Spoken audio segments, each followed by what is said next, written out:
Welcome back to More Than Rice and Beans, your mother's son podcast celebrating all things Latinx. I'm Tania, the founder, chef, and event planner at Coqui the Chef in the Bronx, New York. And I'm Miguel, Tania's son, and a PhD student at Johns Hopkins University studying mechanical engineering and working with NASA on the Artemis program. Miguel may be helping the United States get back to the moon, but our guest today is on a mission of her own. Wendy Ramirez is the founder and CEO of Spanish Sin Pena, a language learning school dedicated to empowering individuals with Latinx heritage to feel confident about speaking Spanish. Wendy is an East LA native with roots of El Salvador and Mexico, but did not grow up speaking Spanish fluently. After graduating from Loyola Law School and spending years working in education and advocacy, Wendy launched Spanish Sin Pena to create a fun, safe space for Spanish speakers to connect on all levels, support each other, and reclaim Spanish. Her work has been featured on ABC News, the Los Angeles Times, Telemundo, and more. And we're so excited to welcome Wendy to the show. And I'm excited to be here. Thank you for the invitation. Oh, you're welcome. So I've had the pleasure of taking some courses at Spanish Sin Pena, and I shared my story already through one of your podcasts, actually, with Spanish Sin Pena. Can you tell us a bit about your story and what made you decide to actually start finally becoming fluent in Spanish and then also starting the company as well? Yeah, I think my story started really when I was a teenager, and I would always, I was a bad teenager. I would get in a lot of trouble, and I wouldn't go to school, and I really, I was just lost. But what really changed my life around was helping my community, working in the community, and that's really what was then my driving force to pay attention in school and go, and want to go to college. And one of the things that I thought I wanted to do was be a leader, be an elected official. And I would watch the news, and I would always see like people that look like me, like Latino representatives, really struggling to say their message in Spanish. And I just thought to myself, like, that's me right now. Like, do I want to continue being that way? Like, or the people that I want to talk to is my community that speaks Spanish. Do I want to struggle that way, or do I want to improve it? And that's when I decided that no, like I could bring it, I could bring my Spanish back because I lost it. So I wanted to improve it, and I decided that I was going to study not just political science. Like I also minored in Spanish, and I went to go study abroad in Mexico City. Then I went to go study abroad in Spain for a year, and just really made it a point to improve my Spanish and to be able to communicate with my community. And I did eventually end up working in politics, but it wasn't the way that I thought it would be. But I'm just really grateful and happy that Spanish did open a lot of professional doors for me. And I'm still trying to help my community with what I'm doing now. So that's a little bit about my story. Yeah, and I'm curious, how did it kind of change or shift some of your connections with Latin American culture too? Yeah, 100% it did. I think that number one, I think there's so many different Spanishes, right? Like my family is from El Salvador, but I grew up, my stepdad's from Mexico, and I grew up in East LA where there's just Mexicans. And so growing up, I know that I did not use the Spanish words that are used in El Salvador because of the community that I was surrounded in. And so I really didn't, I lost a lot of those words as well. But moving to Washington, D.C., where there's a huge Salvadorian community, and then working in El Salvador, like I had one project where I went to El Salvador more than like 12 times in a year and a half to work on elections there. It really felt like learning the words again, hearing the accent, even though I didn't grow up with it as much because I grew up in East LA. It just made me feel more connected to my culture, my history, my family, the people of El Salvador. And so it was really beautiful to feel that. And then for me, after that, like traveling to a lot of different Latin American countries. And just, I was always just really curious of the differences between each country. And how do you say, you know, beans, for example, right? Like habichuelas, frijoles in Colombia, they say frijol with like a different accent. And so I always was really curious, and I love bringing all of that in to teaching at Spanish Sin Pena, because it does connect you to your culture, to your history, to your community, and to other communities that are here. Yeah. And so I know you worked a lot with Congress. You mentioned it a little bit while you were in Washington, D.C. And I'm curious, and with Spanish being the second most spoken language in the world, was there really any representation of it in Congress? No, no, not at all. There was not. I mean, I think I I hope things have changed since I was there. It was a while ago, but I don't think so. I don't think things like there is no, for example, things are not printed in or produced in Spanish for Spanish speakers.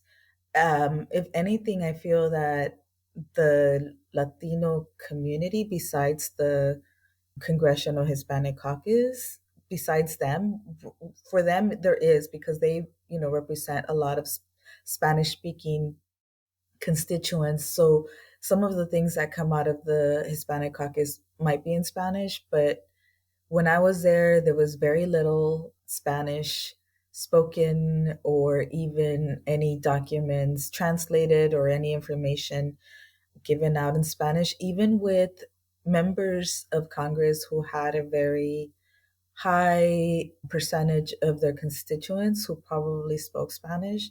But again, it's not a population that people are dying to help or address, in my opinion. If anything, I saw the complete opposite of people really wanting to erase the language from, yeah, yeah. One of the things to me, because I worked on immigration, one of the times that I will always remember was we went in to go talk to this group who was very anti-immigrant, right? And they wanted, they were the ones publishing things saying that immigrants come with diseases, that, just very anti-immigrant. But we're sitting in the table, I was sitting in the table with them. It was like the first time, just for me being in this environment where people are just so against, like your culture, your people. But I was sitting there and just listening to their arguments of why they want to exclude immigrants, and all of the rhetoric they have. And I remember thinking, like, and language was one of them, right? Like, they would insist that people come and they don't assimilate, and that they don't, blend into the culture. And I'm just sitting there thinking in my head to myself, like, if you guys only knew that we lose our language in one generation, like, Yeah. like, what the heck are you so afraid of? Like, we stop speaking Spanish by second and third generation for sure. And, like, I was just, obviously that's not something that I said in the meeting, but it was just something that I felt. And so that's a little bit of the work that I'm trying to do, is make sure that we don't lose the language in one generation or two. So, yeah. Yeah, Miguel can relate to that experience, right, Miguel? Oh yeah, for sure. I mean I mean you tried to teach me Spanish a little bit. Spanish was my first language, but um like with my mom, the problem was that when we came here, it was like, all right, he either learns English and assimilates quickly, or like especially I had trouble with the two languages at the same time. Being so young, I couldn't quite understand either one. And so then it was like, all right, now you have to choose. And that's a hard thing I know, I'm sure even for my mom as a parent, that must have been a hard decision. Yeah. But the truth is, I mean, honestly, even parents that make it, like, that really want their children to speak, to be bilingual and speak both languages, or want to teach their children Spanish. I can see it in my sisters. It's not easy.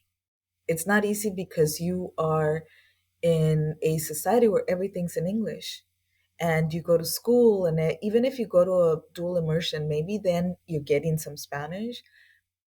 But, it's really hard, and it takes a lot of work and for parents to ensure that their kids are speaking Spanish, because everything around us is in English, and we live in an English dominant world. So if you don't really make the effort, go out of your way, and expose your children to the language, naturally it's gonna be difficult. So I don't think, and a lot of parents sometimes feel guilty that, oh, I should have done a better job, or I could have done this and that. But the truth is, it's even if you did everything you can, the odds are still really against you, and it's still going to be really hard, especially because even if you do have like dual immersion at the beginning when you're a child, and there's more and more of those programs, you go to college in English, Yeah. like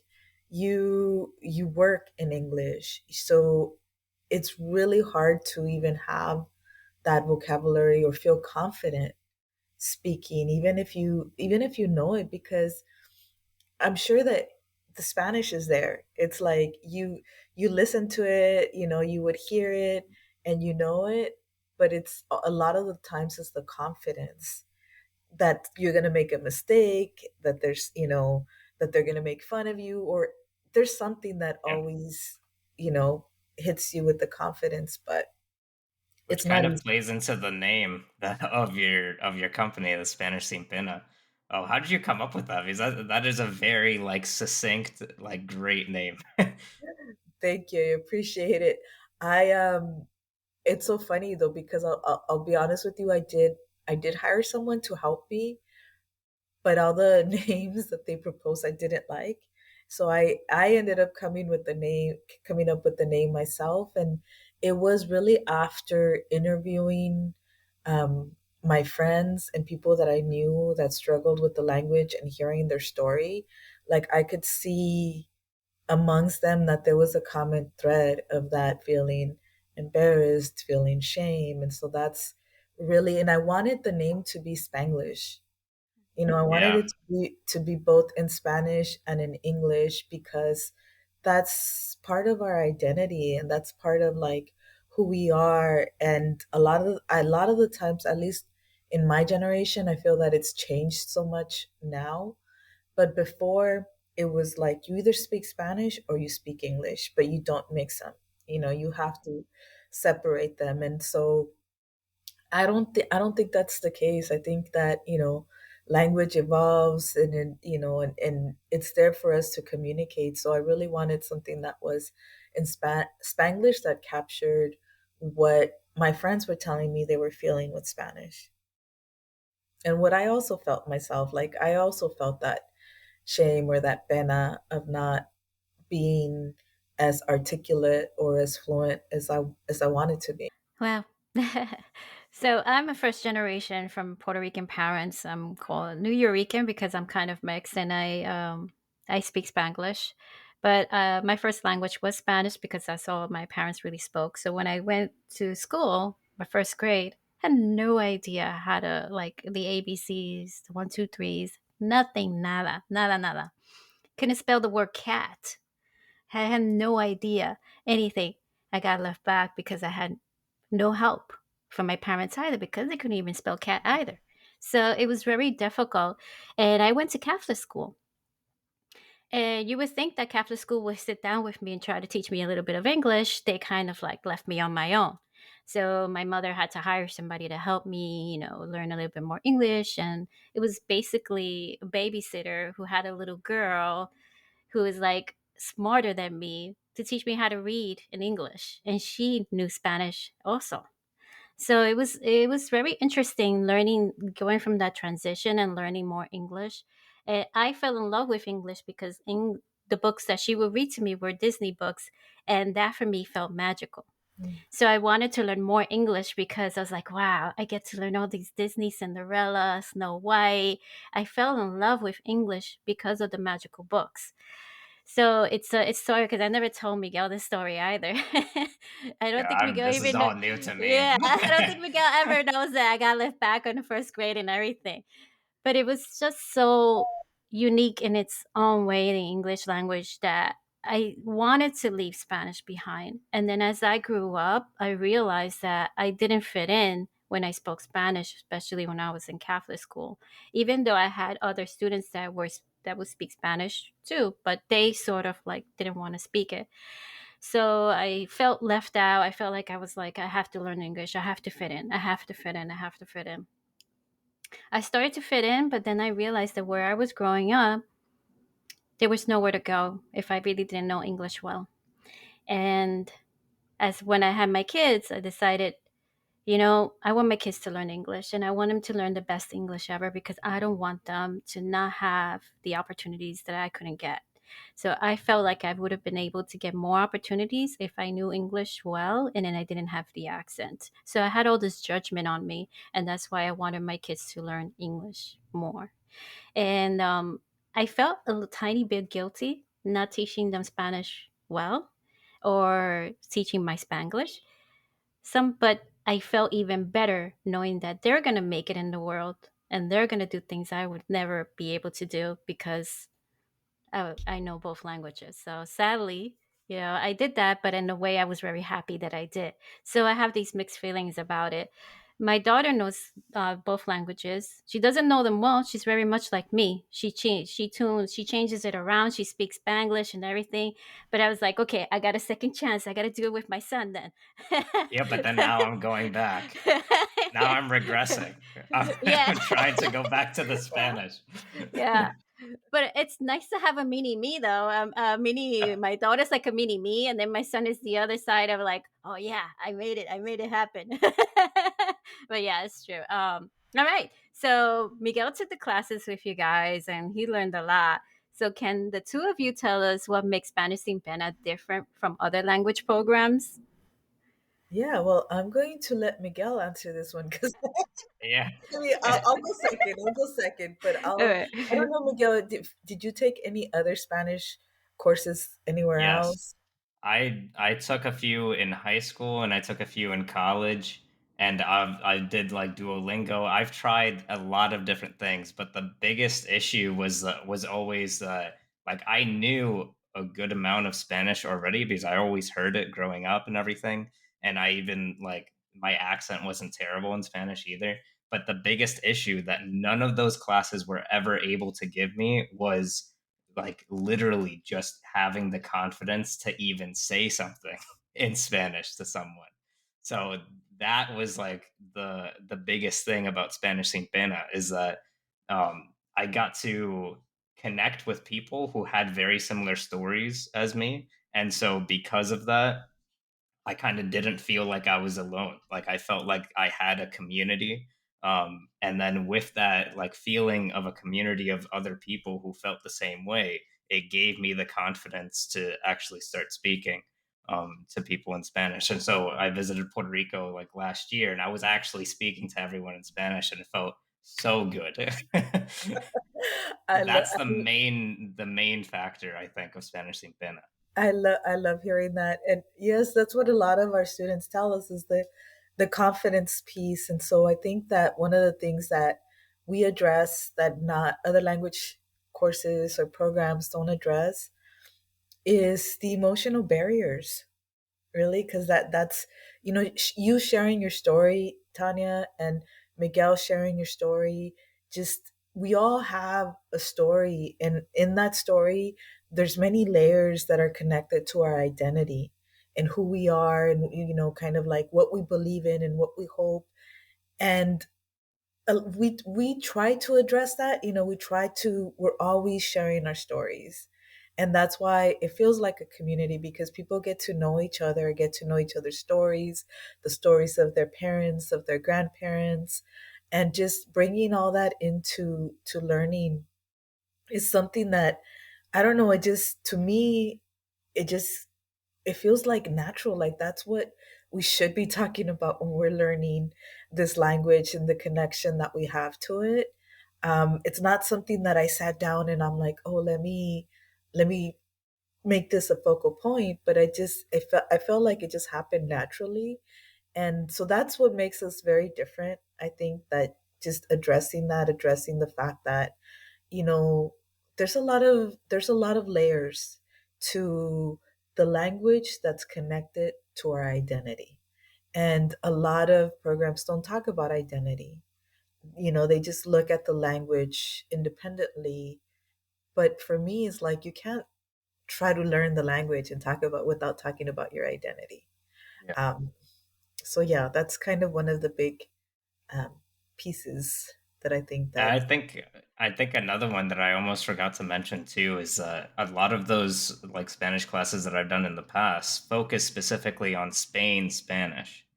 Well, you guys really you guys really give us the idea and confidence that like it's okay to also speak like your slang Spanish from the country that you come from, yeah, which also helps with like forming that sense of identity. Because if you like learning like Spain Spanish, I don't really identify with that very well because they're like not saying bizcocho for cake or like bochinche for gossip. So it's like things like that that I feel disconnected with it when when I'm learning that Spanish in that way. yeah, yeah. And that's the other thing is like, number one, there, like I mentioned, there's such a big diversity in Latin America. And so, but that's also reflected here in the US, right? Depending on where you live geographically, the community, the Spanish speaking community in your neighborhood will come from a certain region. And here in the US, it all mixes and blends, and that's where the Spanglish a lot of times comes in. Even though in Puerto Rico, I feel like Puerto Rico, because of the history and the US presence there, Spanglish is so much more common there. And, you know, you hear it everywhere. And I think it's beautiful. I personally think it's beautiful, but there are a lot of people that of the opinion, especially Spanish teachers, who feel it's incorrect Spanish, it's the wrong way to speak. But how are you going to tell someone that lives in Puerto Rico, speaks predominantly Spanish, if they use, you know, a Spanglish word, that their Spanish is incorrect? To me, that's like a huge no. And even like for Spanish Sin Pena, we did have, you know, I did hire one Spanish teacher specifically to help with a little bit of the grammar. And one of the questions that I asked in my application was, how do you feel about Spanglish? And one of the responses from one teacher was like, I hate it. Yuck. You know, like that's what they put. And I was like, oh, no, no. Like, That's old school. this person would, yeah, like the next person. And that question alone really brought me to the right candidate. And, but yeah, you know, that's one of the things that I think traditional Spanish language learning focuses on is like everything has to be grammatically correct. Spain, La Real Academia, you know, the Español, it's supposed to be the institution that says, yes, this is correct, you know, like, and for me, like, no, language is what you're using. The slang is the hardest. I mean, I think for me, the slang is the hardest because that's always changing. And it's really hard to understand that. And it's so funny when I tell people that because they think speaking professional Spanish is harder, but I'm like, no, that's easier because that doesn't change as much and it's really easy to understand and there's more of a universal professional Spanish throughout Latin America. Is when you get to the slang that you hear so many different words depending on which country, and that's changing more because what kids are saying in the street is always changing. But yeah, we address all of it and just kind of give that confidence of it doesn't matter where you're at, be curious to learn. And that's, you know, be curious to learn and be brave to try. You know, that's kind of the my That philosophy. reminds that reminds me of the what is it, the Grammys where Bad Bunny was giving his presentation, and then in the caption it said, what is it, speaking non-English. Yes. I was like, wow, speaking non-English. they couldn't translate what he Wait, was is saying. that really what it said? Yeah, Yeah, yeah, Oh yeah, my god, I did not know that. yeah, it That's became a crazy. whole thing. Like now, there's teachers T-shirts of it say speaking. I speak non-English. yeah, yeah, You know, and what really gets. I mean, I know a lot of things get to me, but what this is really interesting is the fact that they had time to translate, but they chose not to. And then I saw this interview with this lady where they were talking about why, they could have translated, but they didn't. And she thinks it's because his Spanish comes from El Barrio, where he grew up. He has a different kind of how do you call that? A different Spanish, different words that Dialect. maybe okay, dialect, yes, that Puerto Ricans will understand, who probably are from that barrio or from that community or from that county or whatever, I understand some of it, and sometimes I don't understand some of it. Sometimes I have to ask my cousin, "What is he saying?" It's like I have no idea, and he would tell me, "Oh, he's saying this." I was like, "What? Really?" Like, they're changing. It's true what you said. The words are changing. Where you yeah, coming from, and the age, even English. I mean, like the other day, I saw a TikTok video of these parents trying to understand what their kids are saying, with their own dialect too. And these kids are like Gen Zs or something. And I'm like thinking, wow, this is tough. But okay, what we have to do is assimilate with the new generation as well. yeah. Maybe watch more TikTok videos and try to understand them. I don't know if that's that's the right thing to do. What if we actually translate Bad Bunny songs in some Oh, of you our do? classes? We Oh do, my yeah, gosh, that must be because interesting. I want to be part of that class. yeah, and it's so funny though because yeah, there's a lot of, and I've looked up a lot of the words, and you can find them though. I mean, I think even the slang words that are in the songs that I have no idea, you can find what it says, or you can ask people. And Hmm. that's the only thing that I tell people is like there's always just have the curiosity to want to know rather than be like kind of like the Grammys were, oh, it's too hard, we're just gonna ignore it, and Yeah. we're just not even gonna try. That's really what they Hmm. said, right? We're just Right. maybe they said this is we're not even gonna try because it's too hard and we don't understand it. And so yeah, that shows poor, it just like really um shows a lack of curiosity, a lack of understanding, a lack of representation. And they got a lot of backlash for that. And so they did go back and added after the fact, because they did, Really? yeah, yeah, after the fact they went and so when you streamed it or you watched it, it did have the Spanish lyrics. Oh, Hmm. Wow.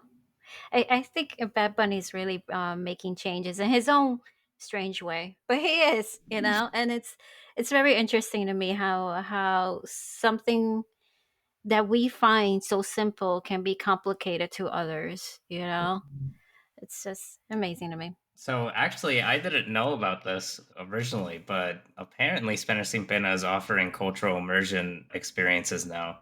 So we're kind of curious to see what do you think are the benefits of cultural immersion for learning Spanish, and then how is it like for like the first group to see them? Yeah, we did actually a Spanish Sin Pena trip to Yucatan, Merida, when we first started for Dia de los Muertos. And it was beautiful. It was just a really small group. Spanish Sin Pena was just barely starting. This was probably 2019 or, yeah. And then in 2020, March of 2020, we had a small group going to Colombia. And of course, that got canceled because of the pandemic. Yeah. And so we spend a lot of time just online doing our online classes, maybe with local meetups. But then, when we had the opportunity that, last year we went to Puerto Rico and on a volunteer trip that was more focused on just how can we help? How can our community come together, and how can we support the community in Puerto Rico?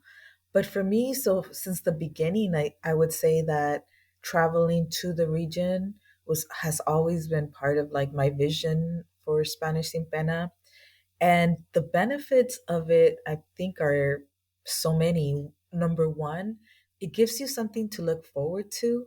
it gives you something to work towards, and then, so that kind of keeps you motivated and engaged in the learning.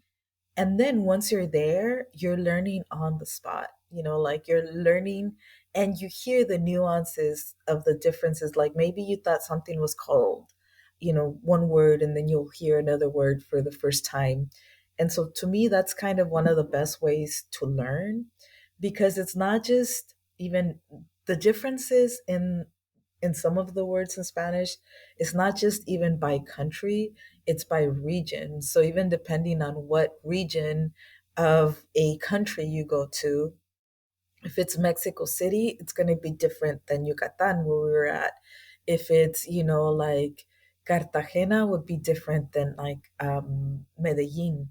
And so you're not going to really get that unless you actually go to those places.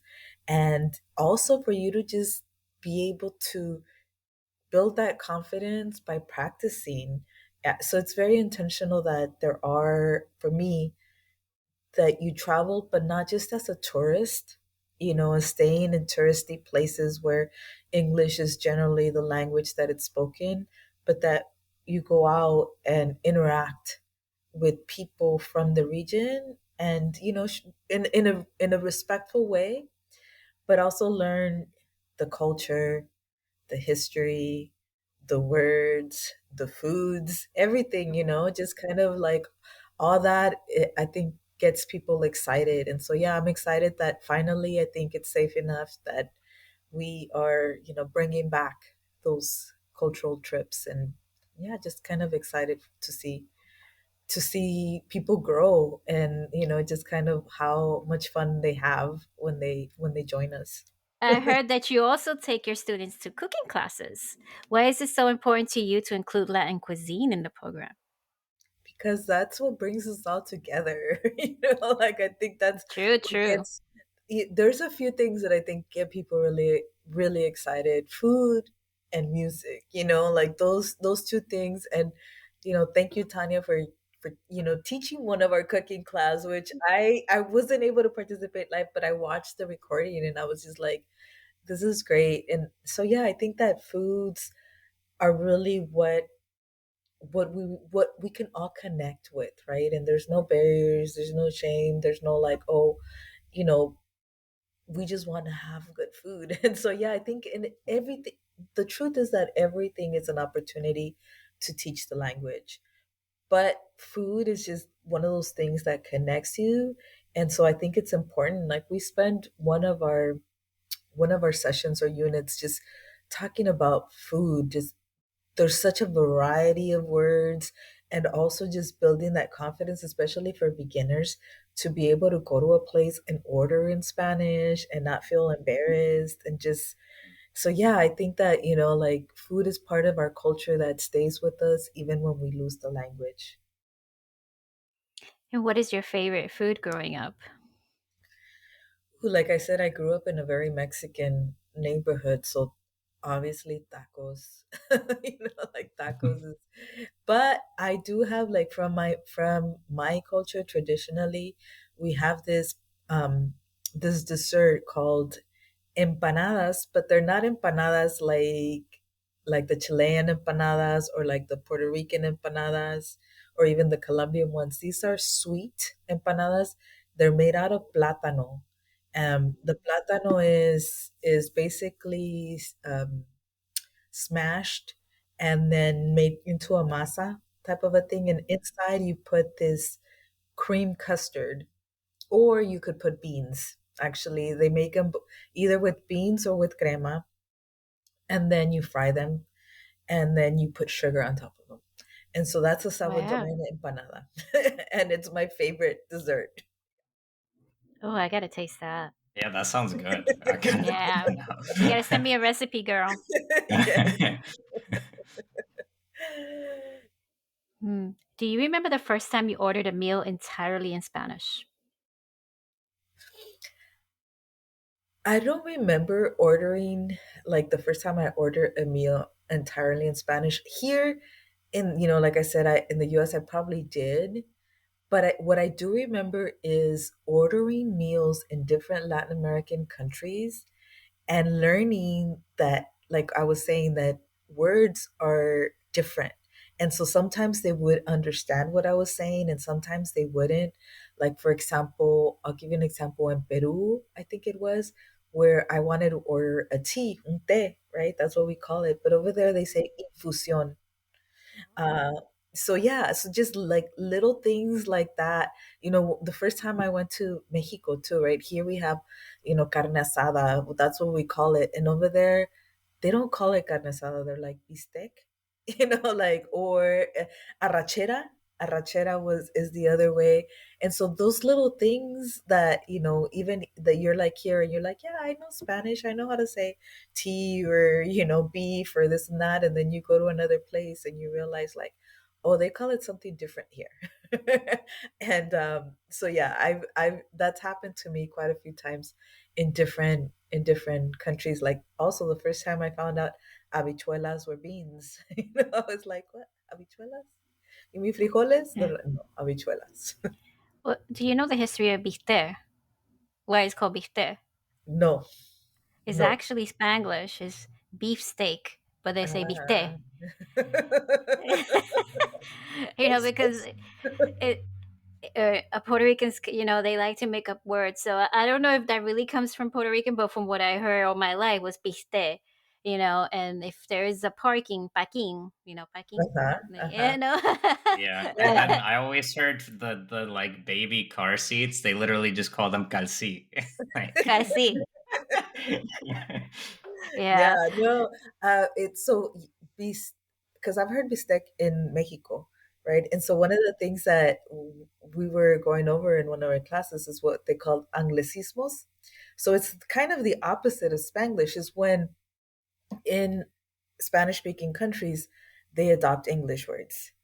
And so viste, there's a bunch of other words also, like professional words, and that was something new that I learned when I was first in Mexico. That there was this thing like, oh, they're adopting a lot of English words here as well. So I know interesting. another one that I hear a lot is like hangyar. Like that's No, adopted from English. hangyal. And that is just Puerto Rican. The first time I heard hanguear, Yeah. and then, I mean, not only that, I saw when I saw the spelling, right? Like the way you say hanguear, Hangyando. yeah, I was like, what is this? And the Yeah, fire hydrant is la pompa. la Like, pompa. because it pumps the water. Yeah, but I think it's beautiful, right? I think it's beautiful, and I think it's just, again, like no one can tell you, oh, that's wrong or that's incorrect, because if you use it and if you heard it used and people understand what you're saying, then you're communicating, and that's what's important. So let's talk about a bit about your work in Puerto Rico for the Hurricane Fiona. Just wanted to see what was that experience like. First organizing it, and then actually being there on the ground and helping out. Yeah, I mean, organizing it was a little tough just because we traveled right after the Thanksgiving break, so it was a little hard, just kind of planning. For a lot of places were either taking a vacation or just not doing things on that week that we were there. But, always, like with Spanish Sin Pena, I always say focus on the intention. And the intention really was for me and for, like the group coming with us to help and support and just show people that, they're not alone, that, like we know we weren't going to change anything, but I always said, vamos a poner nuestro granito de arena, like, or granito de arroz, just kind of how can we help, even if it's in a small way. And I think it was being there, it was really beautiful. It was a different way of traveling, like what I said. We really got to hear people's stories of how they take care of themselves and their community, and that's what I admire about Puerto Rico and the people of Puerto Rico, is just like not just their resiliency, but just also the attitude that they like, the positive, good energy attitude that they put, everything into. One of the organizations that was really that we worked with one day was Techos Pa Mi Gente. And the founder just came and told us her story of, like, after the first Hurricane Maria, how there was all these homes that did not have, a roof.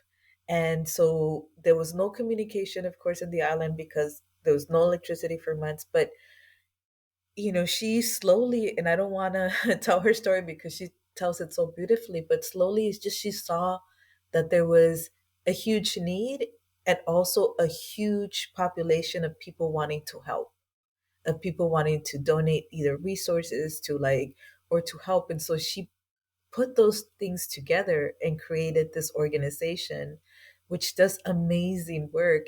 And so just hearing those stories and hearing, like, and seeing people that are working in the community and talking to them, it was just a beautiful experience, I think, for the whole group, for all of us. And it just really brought us also closer to one another. I think everyone that was on this trip, we just created this real special bond.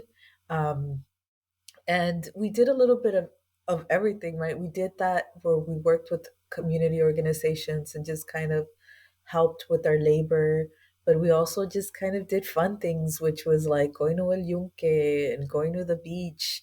And this, that in itself also created really cool experiences. Like going to El Yunque, I took the group through a very dangerous and very muddy, and so they all felt like survivors after that. And now we laugh about it, right? But when we were in there, we're like, oh, sorry guys. But and then, like, being at the beach, when we're at the beach, I was just like, okay, I haven't been strict about speaking Spanish, but on the beach we can only speak Spanish. And so it was really nice to just see people, like, creatively trying, whether they were making up words in Spanish or whatever.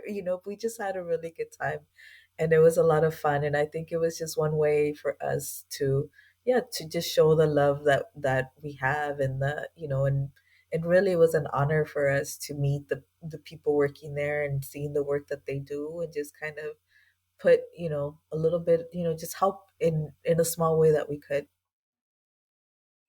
What other causes are near and dear to your heart? Mm. Immigration is definitely one of the ones that I mentioned. I spend a lot of time working on immigration from when I was a teenager to my work in Congress. Honestly, like, I stayed there and I was working there because of that issue.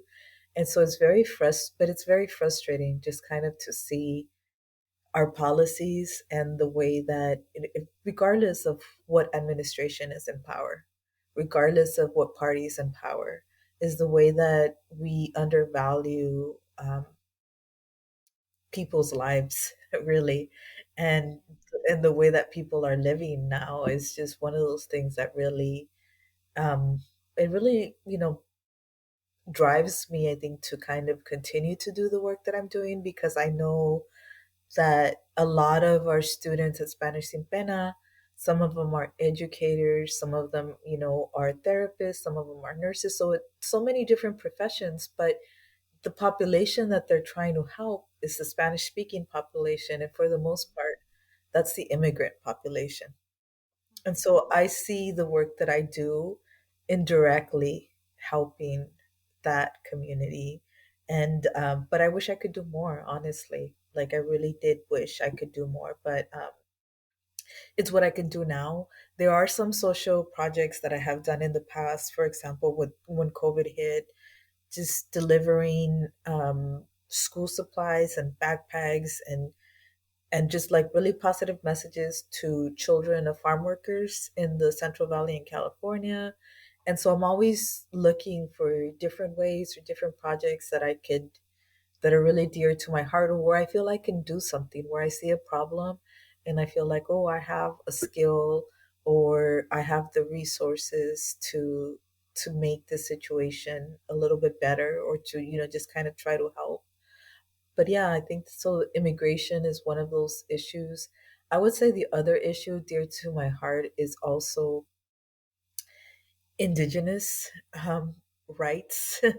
uh, we talk a lot about speaking Spanish, and a lot of people say, "Oh, Spanish is just another European colonizer language," and the truth is, maybe, and this is also why we don't focus on the Spain Spanish, because I think that the language has been adopted in every region, and there's words that are still, tied to our native roots. And I know in Puerto Rico, there's so many, and everywhere you could see those words everywhere, and it's beautiful. But I feel that, there are still people that don't speak Spanish in Latin America. There's a lot of indigenous communities still speaking their language, and preserving their language is also difficult. So I also see a common thread with the work that I do and the work that those communities are doing in Latin America to preserve their language. And in a lot of places, it gets lost. But I know there's efforts of people documenting the languages and trying to teach it to the new generations. And so the first place that we went to, like I mentioned, Yucatan, Merida, it's so beautiful because they speak Mayan there and you can still see it. But it was the same story that we have here, like parents not teaching their children Mayan because they wanted them to learn Spanish, because they wanted them to have opportunities, because if they come into the city speaking Mayan, they get discriminated. Like Yes. it's the same story that we see ourselves with here in the US Hmm. that they have there. So yeah, that's another issue dear to my heart. Our indigenous people in Puerto Rico are Tainos, and there is some words I just recently learned this, that the word chin chin comes from Taino. Did you know that, Miguel? Wait, Is a I didn't know Taina that. chin chin? Really? And chin Un chin chin for, chin de eso, de esto. yeah, that means a little bit of here, a little bit over there. And I was Chin. like, really? That's a Taino word? Wow. And coqui, of course, is a Taino word Yeah. because it's the sound of the frog makes, which, makes sense.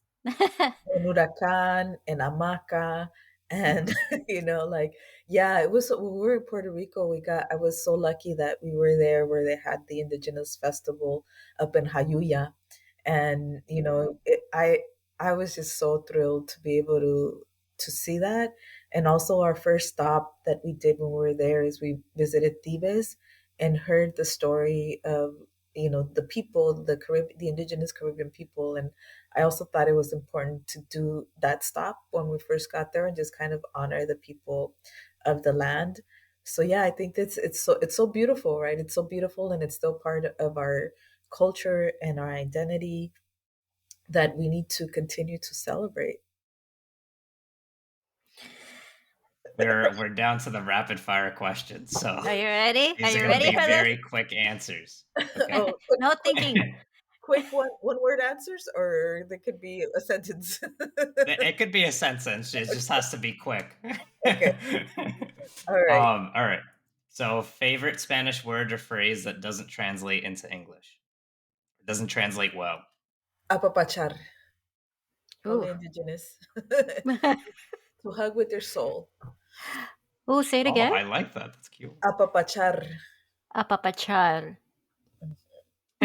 I like Okay, that. All Miguel, you right. can say, repeat, Miguel. Apapachar. All right. All right. Best Mexican food in LA. Ooh. Um, the tacos by my mom's house. It's a taco truck. Best al pastor tacos ever. It's always the trucks that have like amazing Mexican food. All right. Beach or mountains? Both.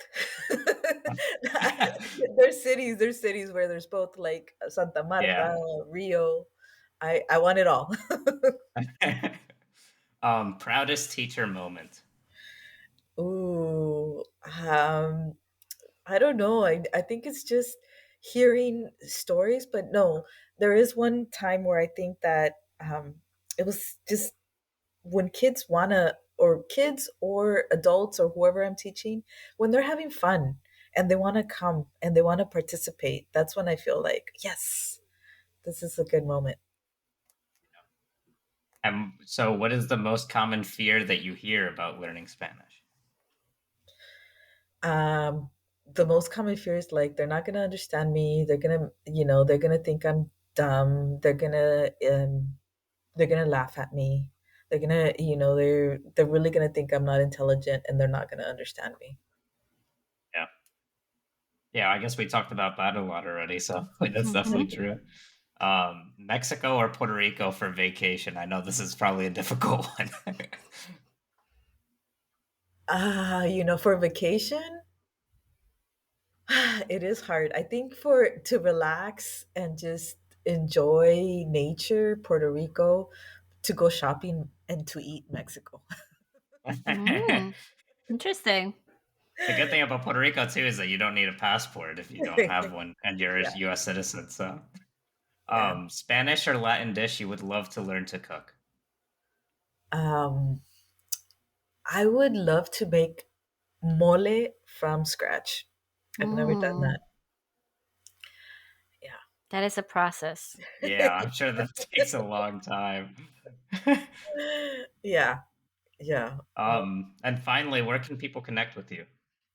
At Spanish Sin Pena everywhere. I think our web everything's Spanish Sin Pena. Our website, our Instagram. Our Instagram's probably more the up to date. So any information that we have going on, you can find it there. Uh, but yeah, You have a huge following on Instagram and Facebook. Congratulations. thank you, thank you. I have a partner who focuses on that. I don't, which is beautiful. She focuses on that. I focus on the teaching, and it's so funny. A lot of people are like, our students say like, "Oh, I found you. I was talking about learning Spanish, and the algorithm just knows is hearing, and then all of a sudden, Spanish Sin Pena pops up in an ad."